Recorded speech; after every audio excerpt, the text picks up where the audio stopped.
বলে লোকটা থামলো। আরোহী হতভম্ব হয়ে তাকিয়ে আছে রাজন চন্দ্রের দিকে। এত বড় চক্রান্তের শিকার তার ভাই। আরোহী দাঁতে দাঁত চাপলো। একটাকেও ছাড়বে না সে। কুত্তার মতো পিটাবে সবগুলোকে। মুখমণ্ডল স্বাভাবিক রেখে বলল, কিভাবে করলেন এসব? আরে এক ওয়েটারকে দিয়ে মিরাজের শরবতের গ্লাসে ঘুমের ওষুধ মেশায় সাফায়াত। ছেলেটা এত ভদ্র সে বুঝতে পারলো না, শুধু বলল, এমন ঝাঁজ কেন? ওয়েটার বলল, এটা স্পেশাল ড্রিঙ্কস, তাই ঝাঁজ। সেদিনই বুঝলাম ছেলেটা ভীষণ ভদ্র, যদিও ড্রিঙ্কসের অরেঞ্জ ফ্লেভার মিশ্রিত ছিল। তারপর ওকে একটা রুমে নিয়ে গিয়ে শুয়ে দিলাম, আর আমাদেরই একটা মেয়ে ওর রুমে ঢুকালাম। ঘণ্টাখানিক পরেই ওর জ্ঞান ফিরে আসলো, আর পাশে কোনো মেয়েকে বসে থাকতে দেখেই চমকে উঠল। কিন্তু ও কিছু বুঝে ওঠার আগেই মেয়েটা আমাদের শিখিয়ে দেওয়া বুলি আওড়ালো, চিৎকার চেঁচামেচি করে উঠল। আমরা ছিলাম দরজার পাশেই। ভেতরে ঢুকে গেলাম, আর মেয়েটা বলতে লাগলো মিরাজ নাকি ওর সম্মান নষ্ট করার চেষ্টা করেছে। তারপর থেকেই ব্ল্যাকমেল, যদি আমাদের কথা না শুনে তবে সকল রেকর্ড ভিডিও সহ সমস্ত সামাজিক যোগাযোগ মাধ্যমে ছড়িয়ে দেওয়ার হুমকি। উপায় না পেয়ে মেনে নিল, তবে কখনো ও কোনো কিছুতেই সে থাকে না। বলে রাজন চন্দ্র থামলো। পাশে থাকা গ্লাস হাতে নিয়ে ঢকঢক করে পানি খেলো। আরোহী স্তব্ধ। এত কিছু হয়ে গেল তার ভাইয়ের সাথে, অথচ সে কিছুই জানে না। বোন হিসাবে সে ব্যর্থ। বাবা, বেশ বুদ্ধি তো আপনার। আমি সার্থক আপনার দর্শন পেয়ে। আরোহীর কথা শুনে লোকটা অহংকার সমেত হাসি দিল। আরোহী বসা থেকে উঠতে বলল, আজ তাহলে আসি মিস্টার রাজন চন্দ্র, আবার দেখা হবে কেমন? বলে ঠোঁট কামড়ে হাসলো। লোকটা খুশিতে গদগদ হয়ে বলল, হ্যাঁ হ্যাঁ, হতেই হবে হতেই হবে। আরোহী মিষ্টি হাসিতে পেরিয়ে এলো ড্রয়িং রুম ছেড়ে। আরোহী ড্রয়িং রুম ছাড়তে ছেলেটা এসে আরোহীর সামনে দাঁড়ালো। আরোহীর হাতে গুজে দিল মোবাইল, যা আরোহী রাজন চন্দ্র রুমে আসার আগে ছেলেটাকে দিয়েছিল। ছেলেটা মোবাইল ফেরত দিতেই আরোহী কৃতজ্ঞতার স্বরূপ হাসি দিল। ছেলেটাও অমায়িক হাসি দিয়ে বলল, আমি চাই শয়তানটার যোগ্য শাস্তি হোক, খুব জঘন্য শাস্তি। আরোহী মুচকি হেসে পা বাড়ালো গাড়ির দিকে। আরোহীর সামনে আসতেই নজরে এলো সুলতানের চঞ্চল পা জোড়া, উদ্বিগ্ন মুখ। আরোহী হাসলো। আরোহীকে দেখা মাত্রই সুলতান দৌড়ে আসলো তার দিকে। একের পর এক প্রশ্ন করতে লাগলো আরোহীকে। আরোহী তার জবাব না দিয়ে হাতে থাকা মোবাইলটা বাড়িয়ে দিল তার দিকে। সুলতান ভুরু কুঁচকে নিল মোবাইলটা। আরোহী এগিয়ে গিয়ে ড্রাইভিং সিটে বসে সুলতানের উদ্দেশ্যে হাঁকছালো, যা দেখার গাড়িতে বসে দেখো সুলতান ভাই। আরোহী বাড়িতে এসেছে প্রায় আধা ঘন্টা। সে যা আসার পর থেকে দরজা লাগিয়েছে, এখনো খোলেনি। দরজা লাগিয়ে বসে থাকা মানে আরোহী কোনো কারণে বেজায় চটে আছে। তার ভয়ে কেউ আগ বাড়িয়ে ডাকতেও চায়নি। এই মেয়ে তো মুখ থেকে বেশি হাত চলে। ডাকতে গেলে কখন জানি আবার ঠাস করে ঘুষি মেরে ঠোস করে অজ্ঞান করে ফেলে, ভালো তো যায় না। বাইরে তখন অঝোর ধারায় বৃষ্টি, যেন এই মুহূর্তে আকাশ ভেঙে সকল জলারাশি নেমে আসবে ধরণী বুকে। আকাশটি ভেজে কালো করেছে। মৃদু ঠান্ডা বাতাস শাসা করে ঢুকছে আরোহীর রুমের খোলা জানালা দিয়ে। সাথে সাথে ফোঁটা ফোঁটা বৃষ্টি এসে ভিজিয়ে দিয়ে যাচ্ছে পাথরের তৈরি মসৃণ মেঝেকে। জানালার এক পাশে হেলান দিয়ে সেই দৃশ্যই এক মনে অবলোকন করছে আরোহী। মনটা আজ বেজায় খারাপ, কিন্তু মন খারাপের কারণ খুঁজে পাচ্ছে না, তাই মনটা আরও খারাপ হচ্ছে। সময়টা তখন বিকেল আর দুপুরের মাঝামাঝি সময়, তবুও আকাশের কালো ভাবের কারণে বোঝার উপায় নেই আসলেই কি দুপুর নাকি প্রায় রাত হবে। পুরো রুম জুড়ে অন্ধকার হয়ে আছে। হঠাৎ রুমে দরজা খোলার আওয়াজে আরোহী নড়েচড়ে উঠল। পুরো রুম জুড়ে পরিচিত করা পারফিউমের ঘ্রাণ ছড়িয়ে পড়ল তৎক্ষণাৎ। কাঁধে কারো থুতনি স্পর্শ পেয়ে খানিকটা নড়েচড়ে উঠল সে। আরুষের ঘন নিঃশ্বাস আশ্রয়ে পড়ছে আরোহীর কাঁধে। শরীরের লোমকূপ কাটা দিয়ে উঠল তৎক্ষণাৎ। তবুও আরোহীর কোনো ভাবাবেগ হলো বলে মনে হলো না। এটা এত শক্ত আর ফিলিংলেস। কি ব্যাপার মহারানী, মন খারাপ কেন? কিছু হয়েছে? আরোহী মুচকি এসে বলল, কিছু হয়নি। আরুষ ভুরু কুচকালো। কিছু তো একটা হয়েছেই। কি হয়েছে বলো তো জান পাখি? আমার ভালোবাসার বউটার মন খারাপ কেন জানতে পারি? আরোহী পিছনে ঘুরে তাকালো। আরুষের দুই কাঁধে হাত ঝুলিয়ে বলল, কিছু হয়নি তো মহারাজ, আপনার ভালোবাসার বউ একদম ফাইন আছে। আরুষ আরোহীকে ঘুরিয়ে পিছন থেকে জড়িয়ে ধরে কাঁধে থুতনি ঠেকিয়ে বলল, ভালোবাসার বউ? জি বলেন। চলেন ছাদে যাই, আজ দুজন বৃষ্টি বিলাস করব। আরবি মানা করলো না। সেও চাই আজ না হয় এই যান্ত্রিক জীবন থেকে কিছুটা স্বস্তি। বড্ড হাঁপিয়ে গেছে এইসবে। আরবির হাতের আঙ্গুল মুঠোয় পুড়ে আরুষ সিঁড়ি ভাঙিয়ে ছাদে উঠে এলো। আরবি ছাদে প্রবেশ করতে আরুষ পিছন থেকে ছাদের দরজা লক করে সামনে এগুলো। আরবির বড় বড় ছাদটা বেশ পছন্দর। তার অন্যতম কারণ হলো ছাদের চারপাশে প্রচুর বেরঙের কাঠগোলাপ গাছ, আর আশ্চর্যজনক হলো সারা বছর গাছে ফুল থাকে। আরুষ আরোহীর হাত মুঠোয় নিয়ে দোলনার দিকে এগিয়ে গেল। নিজে বসে আরোহীর বসার জায়গা দেখে ইশারা করলো বসতে। আরোহী আরুষের পাশে বসতেই আরুষ আরোহীকে ঘুরিয়ে আরোহীর পিঠের সাথে সেটে বসে দোলনার হাতলে হেলান দিল। আরোহী এক পলক আকাশের দিকে তাকাতে চাইল, কিন্তু বৃষ্টির তুমুল বর্ষণের কারণে তার সম্ভব হয়ে উঠল না। আরোহীর পিঠ আরুষের বুকের সাথে সেটে আছে। আরোহী আরেকটু চেপে বসে পুরোপুরি ভর ছেড়ে দিল আরুষের উপর। মনের মধ্যে একদলা প্রশান্তি বয়ে গেল তার। সময়টা এখানেই থেমে যেত, তবে জীবনে আর কিছুই বা চাওয়ার থাকতো না তার। তবে সব ইচ্ছে যে পূরণ হয় না, জীবনের অপ্রিয় সত্য মেনে নিতেই হয়। আরোহীর হাতে যে সময় ভীষণ স্বল্প, এই জীবনের স্বল্প সময়টুকুই আছে, ততটাই তার ভালোবাসার মানুষটাকে সময় দিতে চায় সে। ভীষণ ভালোবাসে যে মানুষটাকে, তাকে ছেড়ে যেতে হবে, কথাটা ভাবলেই কেমন যেন কলিজা কামড়ে ওঠে। তবুও আরোহী চাই জীবনের যতটুকু সময় সে আছে ততটুকুতে যেন ভীষণ মিষ্টি স্মৃতিতে জমাতে পারে সে। তবুও আরোহী চাই জীবনের যতটুকু সময় সে আছে ততটুকুতেই যেন ভীষণ মিষ্টি স্মৃতি জমাতে পারে সে। আর তো মাত্র 2-1টা দিন, তারপর এই শক্ত খোলস থেকে চিরতরে মুক্তি নিবে সে। তারপরে সবটুকু সময় তার ভালোবাসার মানুষটার। এতটা পাষাণ সে কখনোই ছিল না, আর না আছে। প্রতিনিয়তই অভিনয় করে গেছে শক্ত হবার। কতটুকু পেরেছে সে। তবে একটা কথা সত্যি, আমরা শক্ত হতে গিয়ে ফিলিংলেস হয়ে পড়ি। আরবি কাঁদছে, চোখ থেকে টপ টপ করে ঝরছে পানি। তবে বোঝার উপায় কি? বৃষ্টির পানি আর চোখের পানি যে মিলে মিশে একাকার। আরু, আরবি নড়ে চড়ে উঠল। আমাকে ছেড়ে যাস না আরু, আমি মরে যাব, ট্রাস্ট মি। সেই ছোট্টবেলা থেকে আমি তোকে ভালোবাসি। যখন ভালোবাসার শব্দটাই কি জানতাম না ঠিক, তখন থেকে ভালোবাসি। মৃত্যু ভালোবাসবো তোকে। যদি আরেক জনম আমি পাই, সে জনমেও আমি আমার করে তোকেই চাইব। মানছি আমার রাগ বেশি, রেগে অনেক কথাই বলি তোকে, তবু তুই আমার। তোকে বকি, মারি, ভালোবাসি, আদর করি, যা কিছুই করি না কেন, তবু তুই আমার। আমার প্রতি রাগ হলে আমাকে তুই যা শাস্তি দিবি তা আমি সহজে মাথা পেতে নিব, কিন্তু আমাকে তুই ছেড়ে যাবি দুনিয়া ধ্বংস করে হলেও তোকে আমার চাই। তুই আমার, তোর নাক, মুখ, চোখ, হৃৎপিণ্ড, আত্মা সব আমার। তুই পুরোটাই আরুষের। আমি কিন্তু দেবদাস নই যে নিজের ভালোবাসাকে অন্যজনের হাতে তুলে দিয়ে পাগল হয়ে রাস্তায় রাস্তায় ঘুরব। আমার ভালোবাসা মহাদেবের মতো, যে নিজের স্ত্রীকে বাঁচাতে তাকে পাওয়ার জন্য পুরো বিশ্ব ধ্বংসস্তূপে পরিণত করতে পারে। আমি আর সবার মতো বলবো না তুই আমাকে ভালো না বাসলেও আমি তোকে ভালোবাসবো। আমি ভালোবাসি মানে তোকেও আমাকেই ভালোবাসতে হবে, এবং কোনো অপশন ছাড়াই ভালোবাসতে হবে। আমাকে ছেড়ে যাওয়ার কথা ভাববি তো মেরে মমি বানিয়ে শোকেজে সাজিয়ে রাখবো। Mind it. প্রথম কথাগুলো নরম গলায় বলল, শেষের বাক্যগুলো শক্ত কণ্ঠে আওড়ালো আরুষ। আরবি এক মনে কথাগুলো শুনলো, কিন্তু কোনো প্রতিক্রিয়াও করলো না, শুধু ভাঙ্গা কণ্ঠে বলে উঠল, মৃত্যুর আগ পর্যন্ত আমি একমাত্র তোমাকেই ভালোবাসবো আরুষ ভাই। পরের জন্ম বলে যদি কিছু থেকে থাকে, তবে সেই জন্মেও আমি তোমাকেই চাইবো। আরুষ মুচকি হেসে আরোহীর মাথায় ঠোঁট ছোঁয়ালো। প্রসঙ্গ পাল্টাতে বলল, আরোহী, বহুদিন তুই কোনো গান গাস না, আজ না হয় এই অধমটাকে একটা গান শোনা, অন্তরটা জুড়িয়ে নেই তোর সুমধুর কণ্ঠ দিয়ে। আরোহী নড়ে চড়ে বসলো, বাঁকা কণ্ঠে বলল, বিদ্রুপ করছো গানের গলা ভালো না বলে?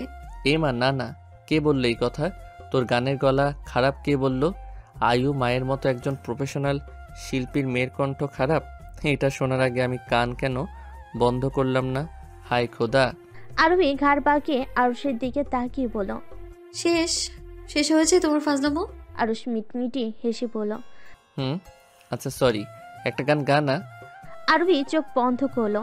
এই মেঘলা দিনে একলা ঘরে থাকে না তো মন, কাছে যাবো, কবে পাবো গো তোমার নিমন্ত্রণ। যখনই পড়েছে নজর আমি যে হয়ে গেছি তোর। আরোহী গানের মাঝেই বেসুরা কণ্ঠে গানের লাইনটা বলে উঠল। আরোহী ভুরকুচকে তাকিয়ে পড়ল। এর যে কাকের কাকাই সুন্দর। ভুলে ওই বেসুরে গলায় গান গাইবে না তুমি। গানকে পুরোপুরি গণধর্ষণ করে ছেড়ে দাও। ছে। আরুষ থতমত বৃষ্টিতে আরোহীর দিকে তাকিয়ে পড়ল। সত্যি দেখে নিব তোকে। আরোহী মিটমিটিয়ে হাসল। আজও আকাশটা মেঘলা, বৃষ্টির নামবে ভাব।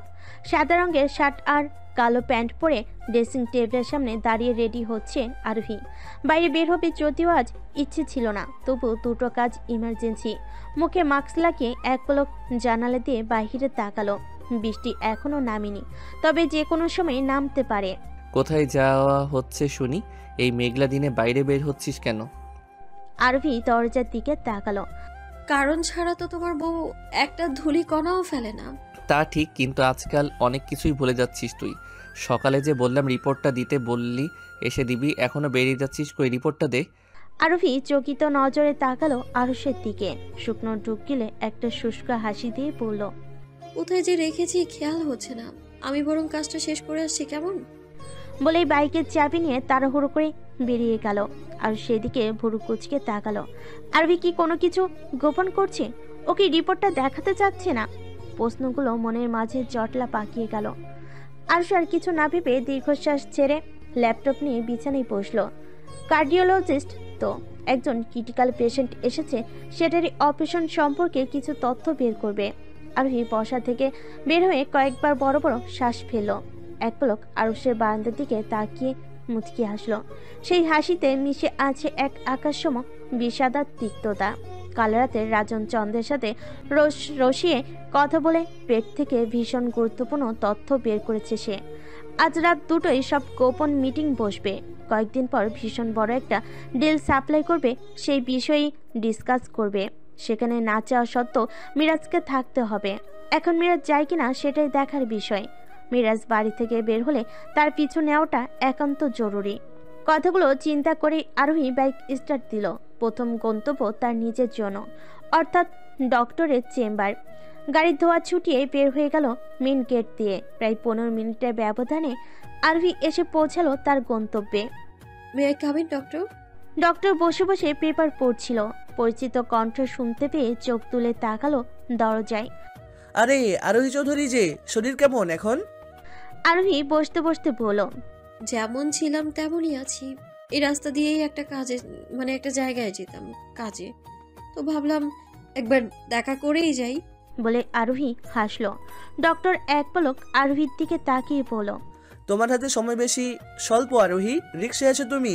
এখনই যদি অপারেশন হয় বাঁচার চান্স খুবই কম।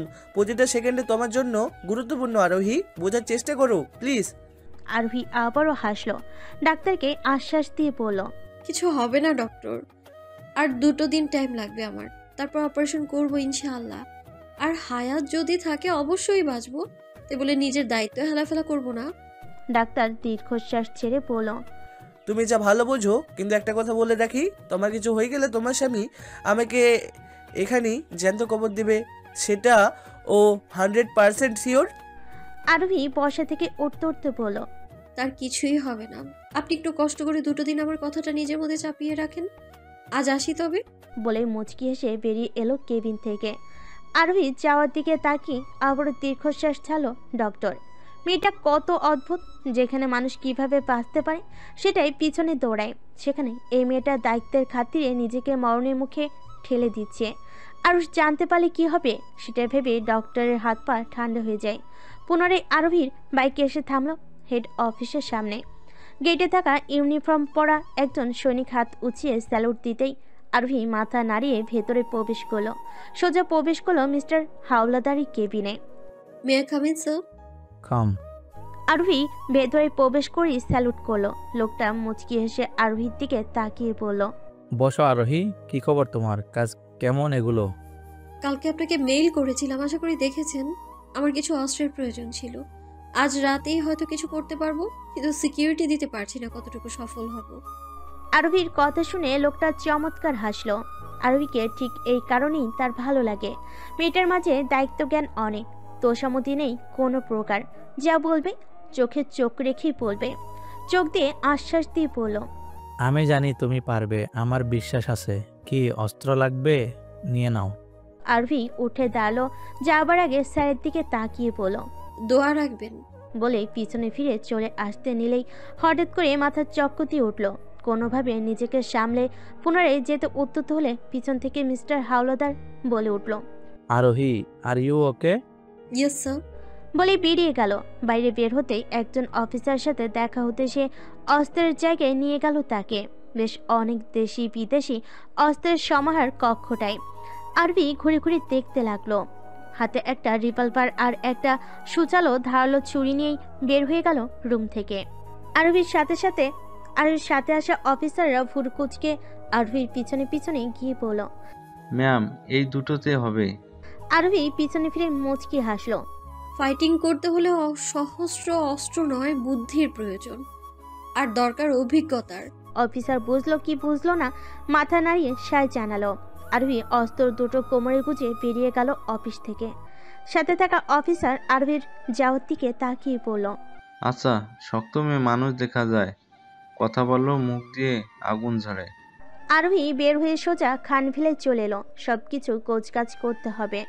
আরবি রুমে ঢুকে কাবাডে অস্ত্র দুটো নিজের রিভলভারের সাথে রাখলো। কাপড় চেঞ্জ করে বিছানায় শুয়ে পড়ল তৎক্ষণাৎ। শরীরটা ভীষণ খারাপ লাগছে, ক্ষণে ক্ষণে মাথা ঘোরাচ্ছে, বাহুতে আর পায়ে কোনো জোরই পাচ্ছে না। আজকাল অনেক কিছুই ভুলে বসে আছে, কিছুতেই যেন মনে থাকে না কিছু। কথাগুলো চিন্তা করেই দীর্ঘশ্বাস ফেল সে। আশেপাশে আরুষকে দেখা যাচ্ছে না, হয়তো কোথাও বের হয়েছে। একটু ঘুমালে হয়তো ভালো লাগবে, তাই চোখটা বন্ধ করলো। কখন যে ঘুম এসে চোখে ধরা দিল বুঝতে পারলো না। আরবির ঘুমের মাঝে মনে হচ্ছে কেউ তাকে ডাকছে। পিটপিট করে চোখ খুলে তাকালো সে। আরুষ তার শিওরের কাছে বসে মাথায় হাত বুলিয়ে ডাকছে তাকে। ঘুম হয়নি জান?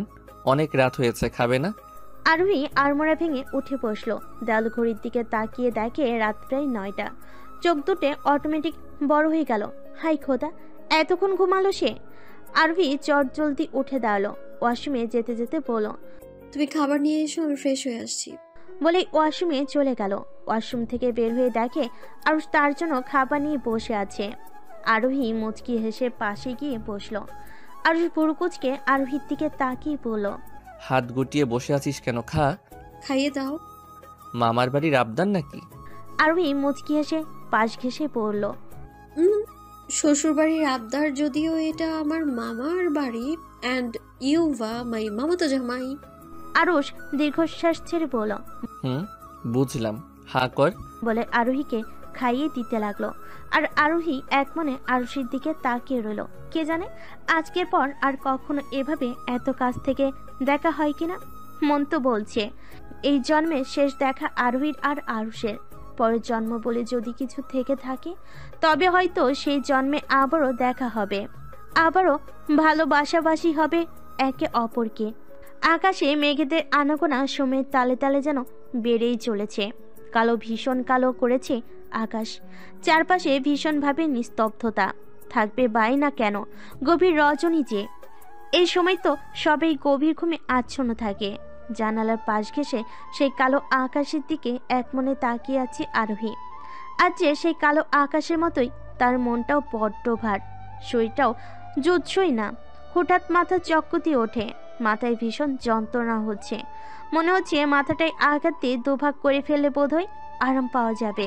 বিধাতার কাছে শুধুমাত্র আজকের রাতটাই ভিক্ষা চাচ্ছে সে মনে মনে, যেন আজ সফলভাবে নিজের কার্য সাধন করতে পারে। কাজ শেষ হলে নিজের যা হয় হবে, তবুও কেউ তার বলতে আসবে না। আরোহী চৌধুরী তার দায়িত্বে হেলাফেলা করে। আরোহী দীর্ঘশ্বাস ফেলে আকাশ থেকে নজর সরিয়ে বিছানায় ফেল। ইস, কি সুন্দর বাচ্চাদের মতো ডান হাত মাথার নিচে দিয়ে ঘুমিয়ে আছে আরুষ। আরোহী সুলতানকে একটা মেসেজ দিয়ে সরে দাঁড়ালো জানালা থেকে। আরোহী ধীর পায়ে আরুষের দিকে এগোলো। আরুষের মাথার কাছে বসে এক ধ্যানে আরুষের দিকে তাকিয়ে আনমনে বলে উঠল, আমার হৃদয় হৃৎপিণ্ডের চাইতেও অনেক গভীরে, রক্ত আর শিরা উপশিরারও অনেক গহীনে যে অস্পৃশ্য অবিনশ্বর রূহ আছে, সেই রূহ বিন্দু থেকে তোমাকে ভালোবাসি। তোমার রূপ, অবয়ব বা বয়স নয়, তোমার আত্মাটাকে ভালোবাসি। বলেই মুচকি হাসলো। আরুষের কপালে গাঢ় স্পর্শ দিয়ে আবারও বলল, ভীষণ ভালোবাসি প্রিয়, নিজের থেকেও বেশি। আমাকে নিষ্ঠুর ভেবো না, পরিস্থিতি শিকার আমি। ভালোবাসি প্রিয়। আরুফি উঠে দাঁড়ালো, চোখের পানি আলতো হাতে মুছে ঘড়ির দিকে তাকালো। ঘন্টার কাঁটা টিং টিং করে জানান দিচ্ছে ঘড়িতে সবে 12টা বাজলো। কাপড় খুলে কালো রঙের পোশাক পরে তৈরি হলো আরোহী।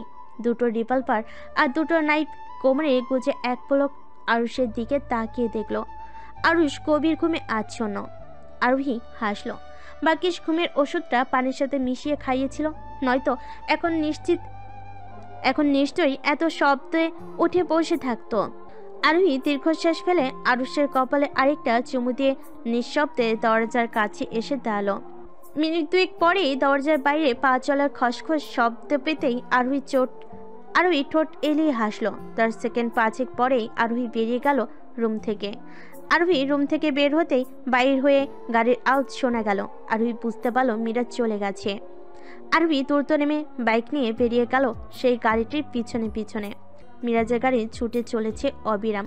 ধীরে ধীরে গাড়িটি শহরের রাস্তা ছেড়ে গ্রাম্য রাস্তা ধরল। মিনিট 20 পরই মিরাজের গাড়িটা এসে দাঁড়ালো একটা দোতলা বাংলোর সামনে। আরোহী ভুর কুচকাল, এইদিকে যে এত বড় বাংলো আছে, কই আরোহী তো কখনো দেখেনি। তার অবশ্য কারণও আছে, এদিকে বহু বছর আসা হয় না তার। মিরাজ বাংলোটায় ঢুকে পড়ল, তার পিছনেই আরোহী। তার ষষ্ঠ ইন্দ্রিয় জানান দিচ্ছে এখন এই মুহূর্তে ভেতরে ঢোকা সঠিক হবে না। আরোহী চুপচাপ অন্ধকারে দাঁড়িয়ে আছে। বাংলোটার মধ্যে কিছু কিছু কামরায় বাতি দেখা যাচ্ছে, আর কিছু বন্ধ। হুট করে বাংলোর সকল বাতি বন্ধ হয়ে গেল। মেসেজের টুংটাং আওয়াজে সংবিত ফিরল আরোহীর। পকেটে হাত গুজে মোবাইলটা বের করলো। সাইলেন্ট করতে একটুও খেয়াল ছিল না। বাকিস এখনো ভেতরে ঢুকে নাই। মোবাইল স্ক্রিনে মিরাজ ভাই নামটা দেখে আটকে উঠল আরোহী। এই মুহূর্তে আরোহী মিরাজের নামটা আশা করেনি। দ্রুত মেসেজ অপশনে গিয়ে দেখলো, বনু যেখানে আসিস ওর থেকে পশ্চিম দিকে চলে যা, একটা বড় বট গাছ আছে, ওখানটায় সেফ থাকবি। আর গুনে গুনে ঠিক 15 মিনিট পর বাংলোতে এসে প্রবেশ করবি। মিটিংটা 15 মিনিট পর শুরু হবে। আর একা একা বাহাদুরি করতে আসবি না কিন্তু, ওয়ার্নিং করলাম তোকে। আরোহী স্বাভাবিক দৃষ্টিতে তার ঠিক পশ্চিমে তাকালো। সেখানে সত্যি সত্যি একটা পুরাতন বটগাছের অবৈ দেখা যাচ্ছে। আরোহী সেদিকে এগুলো, কিন্তু একটা খটকা থেকে গেল। মিরাজ ভাই জানলো কি করে আরোহী এখানে আছে? আরোহী বটগাছের গা ঘেঁষে বসে পড়ল। পুনরায় সকল বাতি আবারও জ্বলে উঠল। মোবাইলের স্ক্রিনের সময়টা দেখে নিল। একেবারে 12:30 বেজে মিনিটের কাঁটাটা আরেকটু সামনে এগিয়েছে। আরোহী মোবাইলটা সাইলেন্ট করে সুলতানকে আরেকটা মেসেজ দিয়ে মোবাইলটা পুনরায় পকেটে পুরে নিল। কাটায় ঠিক 15 মিনিট পর আরোহী উঠে দাঁড়ালো। বাড়ির সামনের দিকে যাওয়াটা ঠিক হবে না ভেবে পেছন দিকটা ঘুরে দেখলো। ছাদে ওঠার একটা পাইপ ছাড়া আর কিছুই সুবিধা করতে পারলো না সে। হাতের মোটা গ্লাভস খুলে পাইপে উপরে ওঠা শুরু করলো, কিন্তু উঠে হাত ঝাড়তে ঝাড়তে দরজার দিকে এগিয়ে গেল। আফসোস, ছাদের দরজাটা লাগানো। আরোহী সামনের দিকে গেল। সদর দরজায় পাহারাদার দেখে খানিকটা সতর্কতার সাথে ছাদ থেকে ঠিক দোতলার বেলকুনিতে নামলো। এসবে সে একটু বেশ পটু। এর চেয়ে কত ভয়ঙ্কর দালান টপকেছে। হাতের ধুলোগুলো আবার ঝালো। সতর্ক দৃষ্টিতে এক পলক বেলকুনিটা দেখে নিল। সাইড ঘেঁষে বেলকুনির সাথে লাগোয়া জানালা দিয়ে রুমের ভেতর উকি দিল। একটা বডিগার্ড ছাড়া কিছুই নজর এলো না। আরোহী সুলতানকে মেসেজ টাইপ করে সেন্ড করতেই 2 সেকেন্ডের মাথায় সকল বিদ্যুৎ চলে গেল। আরোহী পাকা এসে রুমের ভেতর প্রবেশ করলো। পকেটে থাকা ক্লোরোফর্মের বোতল থেকে রুমালে কিছুটা নিয়ে পিছনের থেকে বডিগার্ডের নাকে চেপে ধরতে গার্ড তৎক্ষণাৎ অজ্ঞান হয়ে গেল। আরোহী মুচকি এসে বডিগার্ডকে অতিক্রম করলো। বেচারা কাল সকালের আগে উঠবে না। আরোহীর সামনে এগোতেই একটা ঘর থেকে গঙ্গারির আওয়াজ শুনতেই চমকে উঠল। দরজা ঠেলতেই আওয়াজ প্রখর হলো। হুট করে সকল বাতি চলে আসতেই আরোহী সামনে তাকিয়ে পায়ের নিচ থেকে মাটি সরে গেল। তার সামনে তাকিয়ে দেখে মিরাজকে চেয়ারের সাথে মোটা লোহার দড়ি দিয়ে তালা বদ্ধ করে রেখেছে, মুখ বাঁধা কাপড় দিয়ে। আরোহীকে দেখা মাত্রই মিরাজ মাথা দিয়ে বারবার মানা করছে সামনে এগুতে, তবু আরোহী দুপা এগিয়ে থমকে দাঁড়ালো। তার ষষ্ঠ ইন্দ্রিয় বলছে কিছুটা একটা ঘাপলা আছে, নয়তো মিরাজ মানা করছে কেন? কিছু খচখচানি আওয়াজটা মন দিয়ে শুনলো। বাঘ ঘেঁষে সামনে এগোতে শরীরটা হালকা কাত করতে আরোহীর পাশ ঘেঁষে গুলিটা জানালার কাছে গিয়ে আঘাত করলো। আরোহী সেকেন্ডের মাথায় পিছনে না ঘুরেই বুলেট ছুড়ল পাল্টা, আর সেই বুলেট গিয়ে লাগলো আক্রমণকারী ঠিক ডান বাহুতে। আরোহী পাকা এসে পিছনে ঘুরে তাকালো। এত কাঁচা কেউ খেলে নাকি? খেলার আগে জানতে হয় না খেলোয়াড়টা কে? কিছু তো জেনে আসবে। আফসোসের স্বরে কথাটা বলে পুনরায় এগুলো মিরাজের দিকে। মিরাজ আবারও মাথা নাড়িয়ে আসতে মানা করছে। আরোহী থামলো। রিভলভার চালিয়ে তালাতে শুট করতে সশব্দে তালা ভেঙে গেল। মুক্ত হলো মিরাজের হাতের বাঁধন। মুখ থেকে কাপড় সরিয়ে বড় বড় করে শ্বাস নিয়ে বলল, সামনে আগাস না আরু, বোমা আছে। আরোহী ভোর কুচকে তাকালো। আক্রমণকারী চলে গেছে, কিন্তু কোথায় গেল বুঝতে পারছে না। সামনে কি বিপদ অপেক্ষা করছে তাদের জন্য? আরুষ গভীর ঘুমের মাঝেই পাশে হাত ফেলতে জায়গাটা খালি মনে হলো। পিটপিট করে চোখ খুলে পাশে তাকাতে আরোহীকে পেল না সে। ঘুমের জন্য চোখ খুলে রাখাটাও দায়। ডোজটা কাজ করেছে ঠিকই, কিন্তু তাকে তেমন একটা কাবু করতে পারেনি। এত পাওয়ারফুল ঘুমের ওষুধ সে খেয়েছে, এখন আর এসবে এখন তেমন কিছুই হয় না। আরুষ উঠে বসলো, হাত দিয়ে চোখ দুটো কষলে আশেপাশে তাকিয়ে আরোহীকে খুঁজলো। ওয়াশরুমের লাইট বন্ধ, মানে সেখানেও নেই। গেল কোথায়? মনটাও কেমন কু ডাকছে। বিপদ হয়নি তো? আরুষ বিছানা ছেড়ে নামতে লাইট জ্বালালো। টি টেবিলের উপর চোখ পড়লো তার, ওখানে কিছু রাখা। দেখতে এগিয়ে গেল সেদিকে। একটা রিপোর্ট, আর তার উপরে একটা সাদা কাগজে কিছু লেখা। আরুষ ভুরকুচকে সেটি হাতে তুলে নিল। সাদা রঙের কাগজটা তুলে ভাঁজ খুলতেই স্পষ্ট হলো আরোহীর হাতে লেখা। তোমার সাথে হয়তো আমার পথ চলে এতটুকুই। বিধাতা মাঝে মাঝে বড্ড পাষাণ হয়ে পড়ে, জানো তো? এই যে দেখো না, আমার এত দিনের, এত শখের, এত যত্নে গড়ে তোলা ভালোবাসার কাছ থেকে আমাকেই কেড়ে নিতে চাচ্ছে। এটা কি হলো বলো? আমার কি কষ্ট হয় না?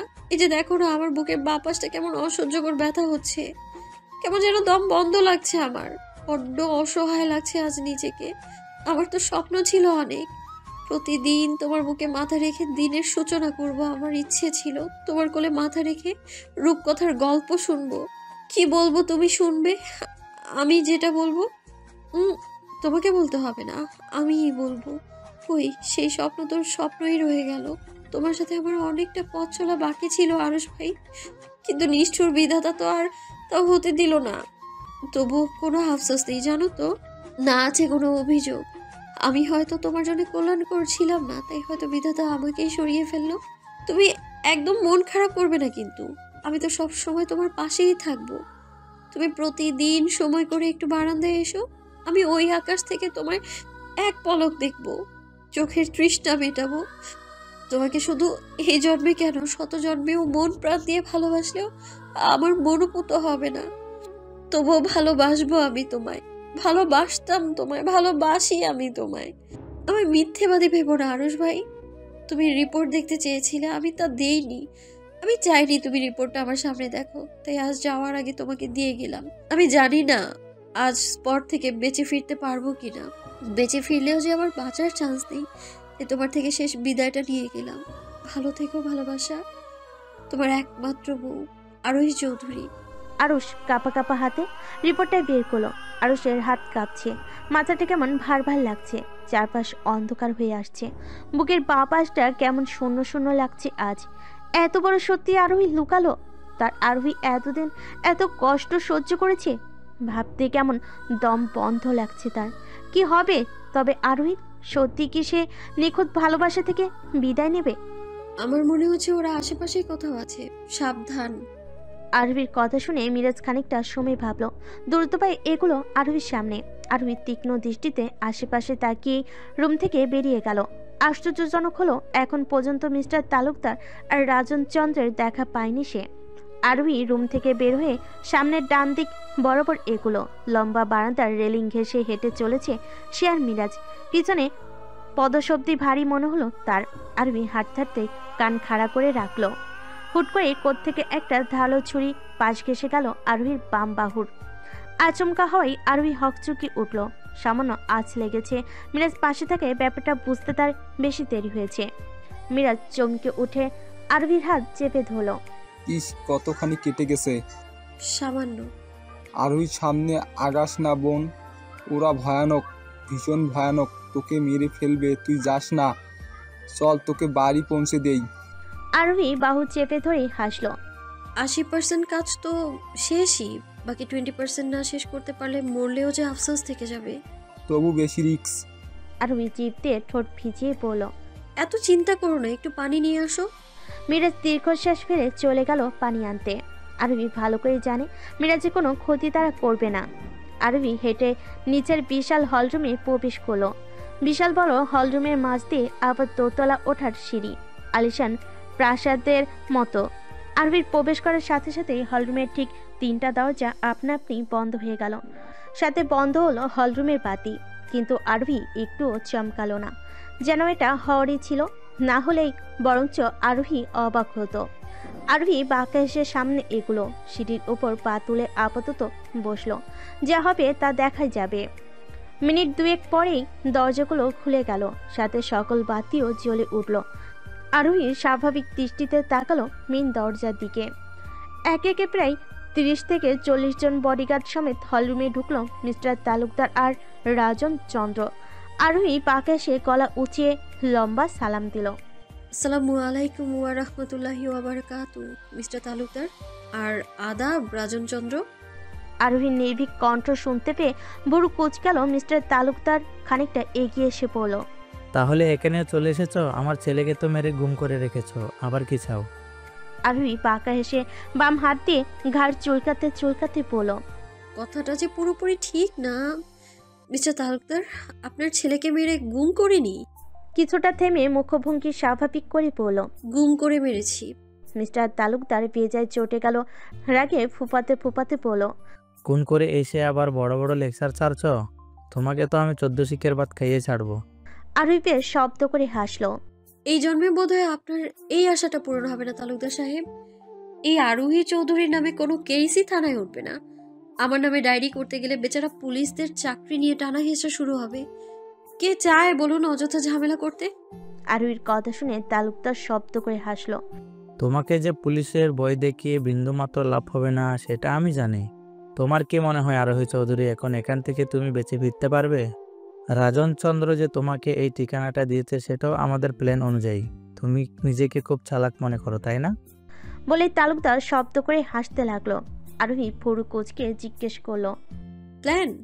হ্যাঁ, তো প্ল্যান? তুমি কি ভাবছো আমরা কিছুই জানি না? তোমার উপর রাগ তো আমার সেই দিন থেকেই, যেদিন তুমি আমার সকল ব্যবসায় একে একে আঘাত করেছিলে।